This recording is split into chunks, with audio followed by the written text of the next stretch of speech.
Okay. Bro, that wasn't that Hold on, bad. because I got some 1789 I got to finish. How? Well, I got a whole cup I need to go pour. If you gonna do all that, I mean, Well, so let's how? what you howling for, Dr. Levin? How? Because all right, and in the efforts of bringing transparency to the listener, we had a few different conversations that we sort of blended in together there, Man, let me tell you something. and somehow A hustle goes in a strategic direction. Power is the ability to define phenomena and make it act in a desired manner. What just happened in that episode was pure lightning strike to a lake that has several rivers running from it. But it's that was that thing of creating gentlemen, balance this in is my all life. yours, man. This is all yours. At Doc, this point, Doc, bring us back. Doc, bring us back. well, you know what? Jesus Christ. Wow, I went. Oh, yeah. And let me confess to something, listeners. No. And No. no, I went Aftershow, confessions, let's go. No, I went and grabbed myself a drink, an additional drink. Oh. And when I came back from getting my drink, things had progressed a little farther than I thought they would. Ladies and gentlemen, the fact is, no, actually, no, we'll leave off, but somehow on topic too, right? Because at the end of the day, when you're talking about side hustles versus businesses, it's all about what you at the household level need, right? What you need in terms of like meeting your immediate bills, and then what you need / want in terms of getting ahead. I have found that the operative part of the word you dropped offside earlier is hustle, right? There are people who are hustlers, and there are people who are not, right? And the hustlers are the ones who are willing to do what's necessary to move to the next step. Now, you can set things up so that as a hustler, you end up having extra because, you set your expenses low enough and you recognize what it is that you need, and you have some ready places to put your money to work for you. Or because you're a hustler, you can also say, all right, well, I'm going to end up, I'm going to spend more. And so now you hustling just to make ends meet. And I don't look down on the hustler who hustles to make ends meet, because most of the time the hustlers that hustle to make ends meet, they make ends meet. So I'm not tripping on that either. But when you're talking about giving yourself flexibility and getting ahead, there's just one rule that's always going to be there, and that's you have to spend less than you make, right? And you have to, when you're thinking about where it is that you want to go in terms of getting ahead, that that spend needs to include the your goals for the future. And after you have provided for all your present needs, started to sort of save and invest towards the goals for your future, you still want to have some room, right? And room is to keep you from doing something stupid and to keep you at from the end of your rope. Because when your ends start getting tight, right? When they to where they're not gonna meet, people start getting uncomfortable. They start treating one another badly. And when I talk about people being more important than things, that's why it's important to set your at a certain level and keep them at a spot where they don't interfere with what it is that you're trying to accomplish. Because what happens is your ends get tight and people start to get snappy with one another.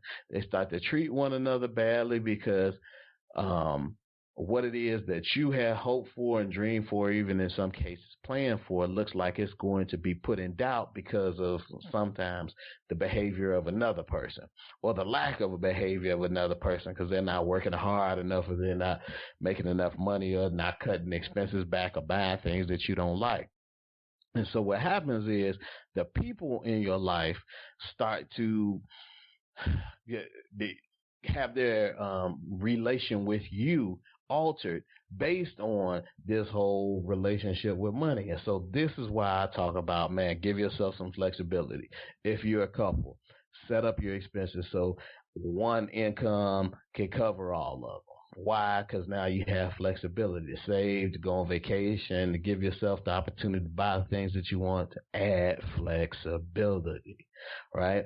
And so that flexibility can come just based on your own incomes if you're a couple and you do some planning ahead of time. If you're a person who maybe you're already in a certain situation and you say, I'm willing to work a little on the outside and make some money in a side hustle, that I might want to turn into a side business eventually, boom, that's another thing that I could have going. But again, it comes down to what it is that you want to accomplish.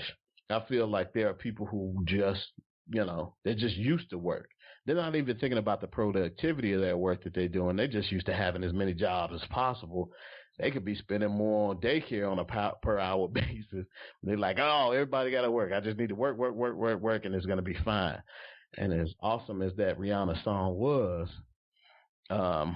it's not the answer to all of the questions. It's not about you said so. You mentioned something real quick, and I don't know if you did it intentionally or not. Probably you. Of course you did, because first off, I want to mention that Dr. Lovin is the power steering fluid that is this is a vehicle that's driving here. Because we lost control. Let's be honest about it. We lost control, but Dr. Lovin strong armed that steering wheel and got us back on the road. And power steering has now been, restored to this vehicle.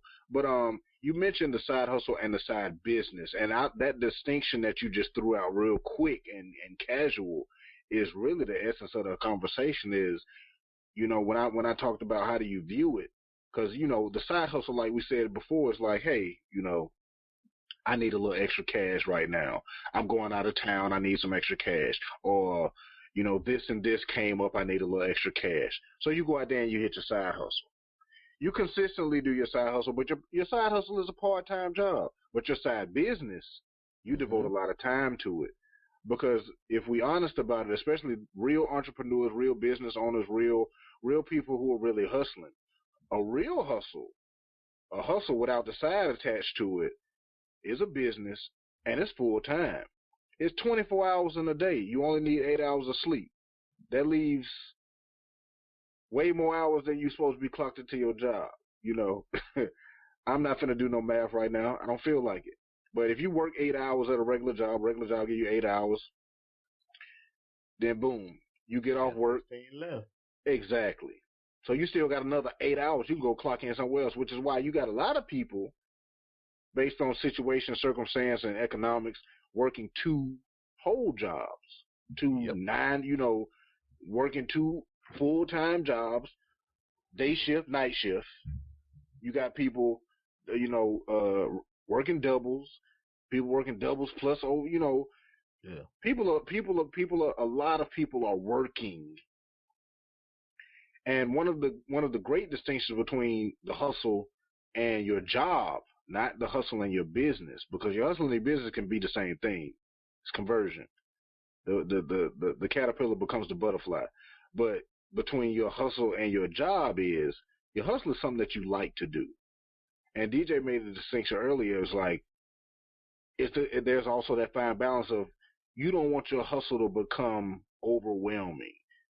If you like to knit, or you like to bake cakes, or you like to design, or you like to cook, you don't want that to become what your job has become. And if you're being honest with yourself, we know what we're talking about. Because if you was to take a survey right now, people at their job be like, "Do you like this?" We know what the answers would range from no to hell no. But that's a whole nother conversation. It'll trickle in this conversation. But you got people where it's like, okay, I'm working this hustle, and it's providing for me, but I don't want it to become overwhelming. That's where scalability really comes into play. You know what I'm saying? If we're being real about it, because scalability comes with, okay, I'm anticipating for this increase to come. I'm prepared for this increase. And at the same time, in this scalability, in this business model for scalability, your passion always needs to take precedence. Because if it becomes something that you do not like to do, then all it does is become another job that you can control. And is that really that much better? Maybe, yeah. But then maybe not. Because if you work in a 9 to 5 that's demanding of your time to where, you losing time with your family and things of that nature, and we've all, I've been there. I know other people have been there, so I'm not alone in this situation. This is not a unique situation where you work in a job or you work in 2 jobs and you have little to no family time. And then you got your hustle, your passion, something that you like to do, and it begins to take off and increase. And now you're doing that. And it's like, because everybody has this grand, like Dr. Levin said, this grandiose view of entrepreneurship. It's like, oh, I work for myself. I can take off anytime I want to, do whatever I want to. No, you can't. No, you can't. No. So if that's what you think, keep it as a side hustle. Yeah. Because that's not what it is. And I still want to be careful because a lot of people, the folks that are driving Uber and Lyft as a side hustle, they ain't passionate car drivers. You know what I'm saying? Right, so exactly. You know what I mean? Like, and that's the beauty of this conversation. This whole topic is very nuanced in a sense, but at the same time, it's very broad. Like you said, you didn't wake up and be like, I want to be a professional chauffeur. Yeah, but the opportunity presented itself, and it was like, they have a car and they recognize they can make some money with it. Exactly. And so making some money with it is one thing, but then if you continue to spend the way that you spent before, and that way led you to nothing, then you want to make sure that you put some things in place where you can start saving some money, start investing some money, allowing your money to work for you, by investing in the stock market and accumulating, whether it's mutual fund or stock shares over time, so that you can become more wealthy, or other sorts of businesses. That's the direction that you want to go in terms of making your hustle a productive endeavor, right? Because some people can turn, and it's usually the people who have a passion. They bake cookies. They love baking cookies. They're great at baking cookies. They bake cookies because of that passion for it better than most people bake cookies. And that's with anything. Like, when you want to be professional and get paid above average for it, it's because you can do it better than the average person can do it. And you bring something to the table maybe that's not even out there. And so now you baking your cookies, or you baking your cakes, and you selling them. You can make money off of that. Accessibility and convenience factor. Yeah. And I got a perfect example. I'm gonna shout out to this brother because I met him a couple of times, and I'm just impressed with the product. But Cousins Dozens Donuts, CUZINDUZIN, Cousins Dozens Donuts. He got featured on Viceland. The Hustle with John Henry. The series was called Hustle. Was produced by John Henry, I think is his name. He was the host. But Cousins Dozens, Mr. Todd, he's the donutologist, Todd Jones. But I definitely want to give him a shout out because he's making a simple product. If you look at it, it's donuts. But man, when I tell you these donuts, some of the best damn donuts, they're miniature. But I tell you, my wife will tell you, it's one of the best damn donuts you'll taste in your life, and it's unique.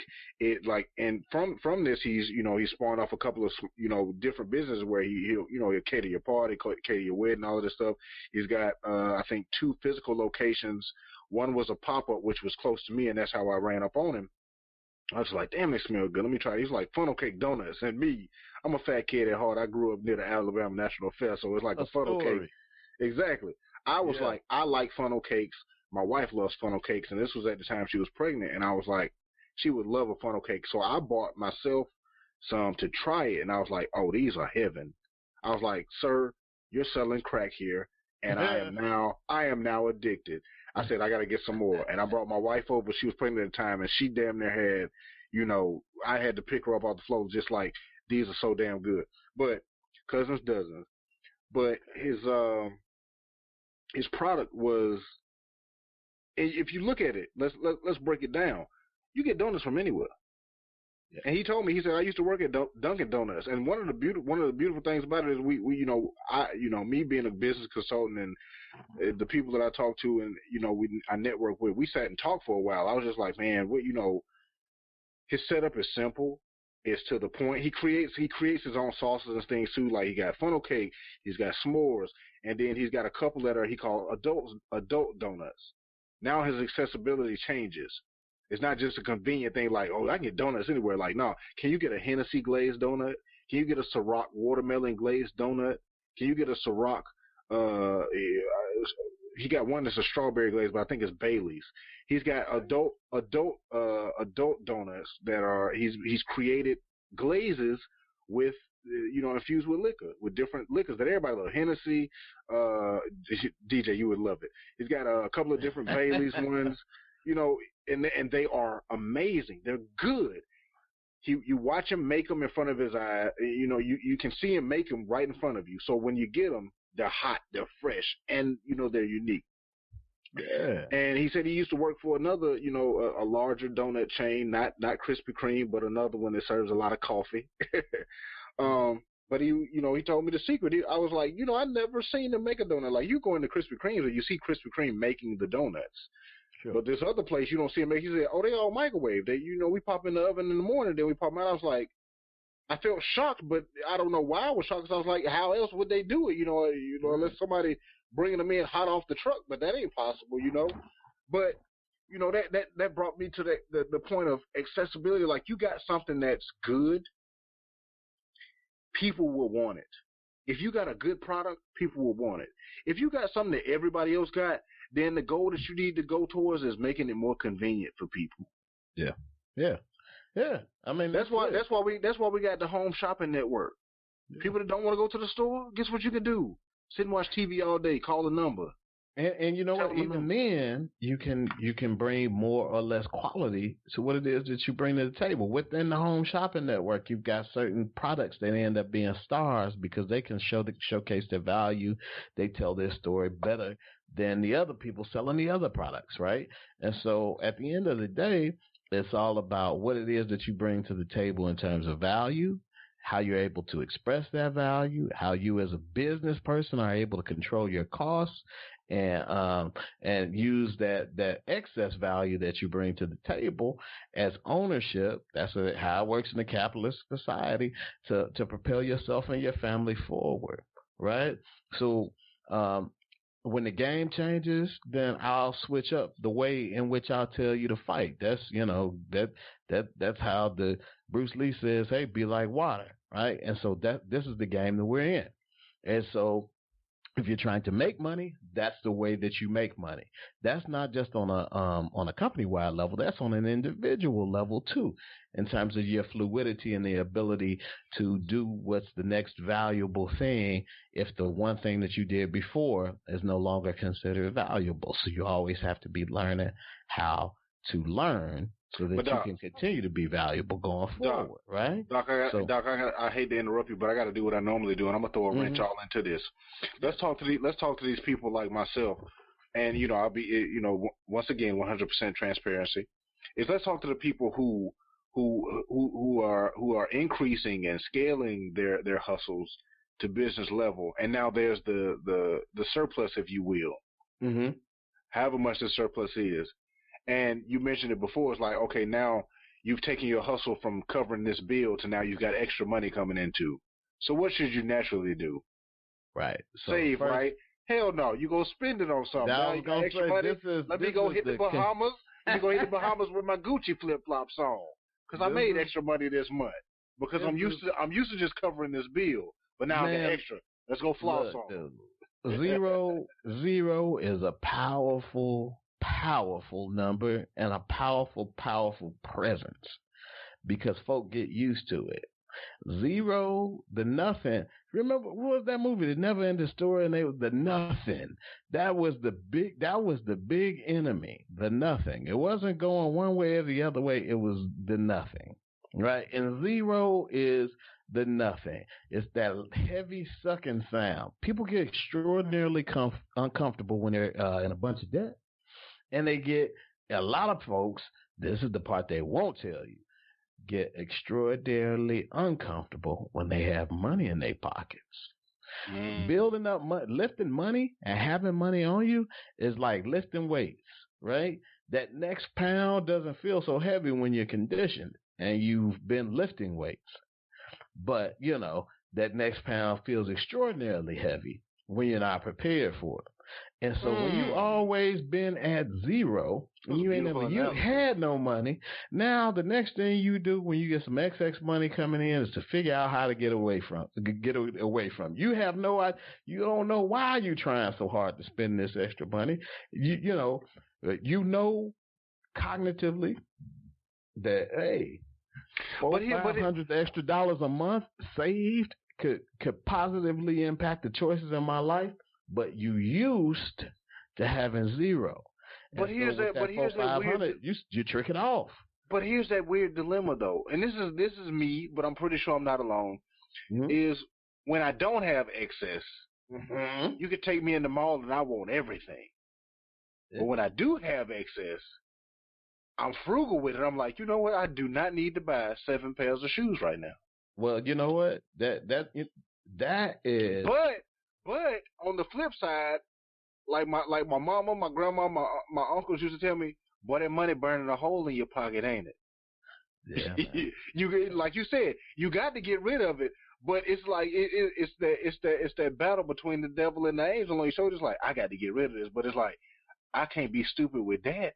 So you make a compromise with yourself, much like my birthday dilemma, where it's like, should I go trick it off at the club? You're right. Well, because it's your birthday. Because it's my birthday and I got this extra money.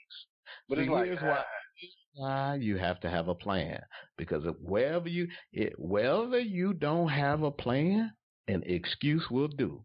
So you need to feel that. Say it again. Say it again. Say it again. Say it again. Say it again. Say it again. Excuse will do. Right? Wherever you don't have a plan, an excuse will fill that space. You see? So you better have plan for all of the place that plan need to be, because otherwise it's going to be filled with excuse. And so, but it's my birthday. My cat, my cat caught the rat. My uncle clipped his toenails. It's time for a change. I need to buy this, right? Anytime you have any extra, if you have been living in a place where you've been spending all of the money that you have, man, habits are a powerful thing. So even if it's $1, man, you need to get in the habit of putting $1 to the side so that you can start to have the tolerance and the ability to possess $2. And real quick, because I want DJ to say something, because he's been real quiet, and I'm scared, and I'm slightly concerned. But I want DJ to say something. But Doc, you brought up a good point that I want to throw in one of those tangible steps that we known for throwing in for people, and it's something that I practice sometimes, not often. I'm gonna be transparent about it. I don't do this often because sometimes I don't practice what I preach. But if I practice, if I preach it, somebody will listen and they'll do better by it. And that's, one of the goals in my life is to see other people do better around me. I don't do it for the applause. I do it for the cause. But I legitimately have hustles that supply my investing. Yeah. And I'll repeat that. I have hustles that supply my investing. One of the things that I do is I buy gold. So I have hustles to where every time one of the hustle payments come through, I don't go put it in, I don't go put it over here towards a bill. I don't go put it over here towards buying something that I want. I go buy gold with it. I have another hustle that supplies my investing in stocks. So when the hustle comes in, I don't go buy shoes. I don't go buy something to drink. I don't go buy something to eat. I go buy stock with it. And, that's a tangible step that a lot of us can take, should take. Because you already know, and we said it before when we had the life insurance conversation. If you skip a 2 for 20, one side of the month, you can go make a change. Start to make a change. And that's what this conversation is really about. That's what all of these conversations are really about. It's talking to ourselves, for one, because we ain't judging over here.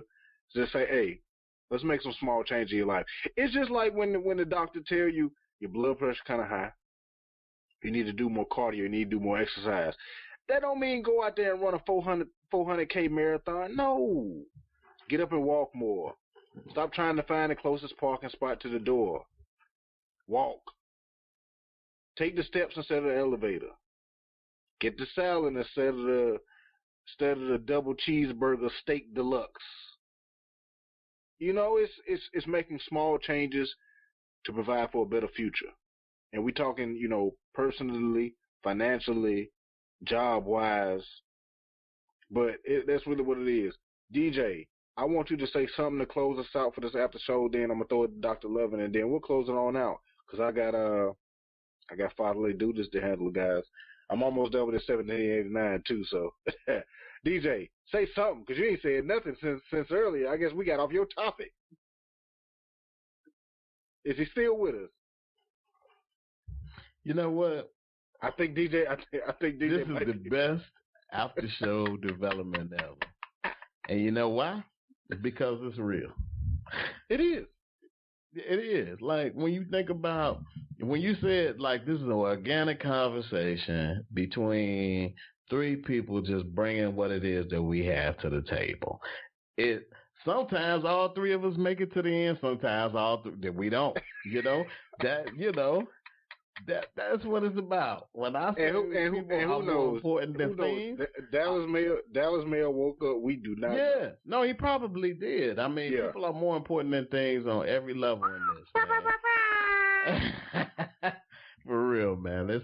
And so, yeah, this is, at the end of the day, a conversation between three brothers who are trying to push ourselves and our families ahead. We all of us have side things that we are doing to try to make ourselves and our families more wealthy over time, to make our lives easier and to increase the number of options that our families have. And I think we have that in common with all of the listeners. The folks who have reached out to me, who have listened, have all sort of been in that space where it's like, oh man, I'm looking for new things, new content to help me sharpen my edge so that I can be more effective in what I'm doing. And so, in terms of what we talked about for side hustles and recognizing whether it's a side hustle or a business, man, that's a part of it, and scaling it. And being able to do that and being able to build it up is also a part of that. And also recognizing that in this day and age, being inclusive is an asset in and of itself, and being exclusive, at least in terms of a bigoted type of way, is going to be something that's going to end up costing you. And recognizing that all of this centers what it is that you bring to the table in terms of goods or services around what it is that you actually can bring to the person that's willing to buy it, right? So how you can communicate that message to them, tell them your story, get them to buy in and want to be a part of what it is that you're doing because you're doing the right thing. So part of it is being right.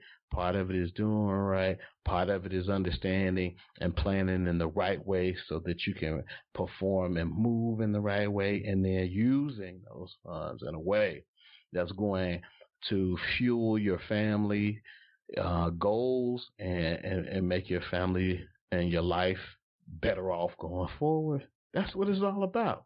So it's funny, even though we might not have the tightest of conversations as we move along, at the end of the day, it's a very consistent conversation, and that we're moving in the same in the same direction, right? In terms of positivity and recognizing that people are more important than things, and prioritizing your life in that way so that you can live life and live it more abundantly. And that's what we're all about. So thanks for letting me say my piece, and I love to hear you close it out.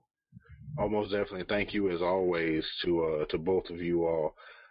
for joining me on this journey and on this call. But I'll go out on a limb, and it's a short limb, and say is um, there's beauty in the truth of what we say, and like you said, we consistently laid this basic foundation of just the main goal, the core of this is to spark conversation, to spark thinking and conversation amongst ourselves, our community, and our immediate circles and intermediate circles of just progression, generational wealth, things of that nature, doing better in life, creating the perfect balance of work and life and things, just having a conversation. Because like we said, the conversation is not being had a lot, and we want to be the agent of change to where we are introducing this conversation and making it readily accessible for today's time. Because in all honesty, this conversation is only had in small circles, behind closed doors, in certain spaces, and everybody ain't a part of those spaces. So this is an all-inclusive conversation if you want to do better overall. And we invite everybody to join in this conversation. If you know somebody that knows somebody that knows somebody, introduce them to this conversation, and they can get in on this too. Because eventually what we want to get to, like we said, this is truly, honestly, and this is true and honesty coming from us. This is a conference call of us just having a conversation based on the topic. We do no pre-prep. We don't look up stats, figures, and all of that stuff, because that's what a lot of people do. And that's the beauty and the joy of this conversation, is it's true, it's honest, and it's real. This is not canned. We haven't come up with catchy slogans other than the one that Dr. Lovin has been spewing out for years. People over things. It's always going to be here. But we appreciate everybody that supports us, that gives us feedback, that listens. We appreciate our sponsors, our donors. We appreciate everybody who does it for the cause and not the applause, because they are along and aligned with us. And we also want to appreciate and shout out to our fellow brethren in the movement of generational wealth. They know who they are. They don't need the recognition. But as for us at the BREADren Podcast, myself, Dr. Ajamu Loving, PhD, Destrian Wells Consultant, you can find us at our respective internet domains, mmbbgw.com for myself, ajamuloving.com for Dr. Ajamu Loving, PhD, and dwellsconsulting.com for Mr. Destrian Wells. We bid you all a good night, good evening, good day, whatever time you're listening to this, but thank you for listening, all in all. And we'll catch you on the next episode. Thank you for listening. This is season 2, episode 2, which is what, episode 11, I think? Whatever it is. Make sure you catch all the other episodes. And, hey, this has been one hell of an after show, man. I appreciate it. I love it. But we love y'all, and goodbye.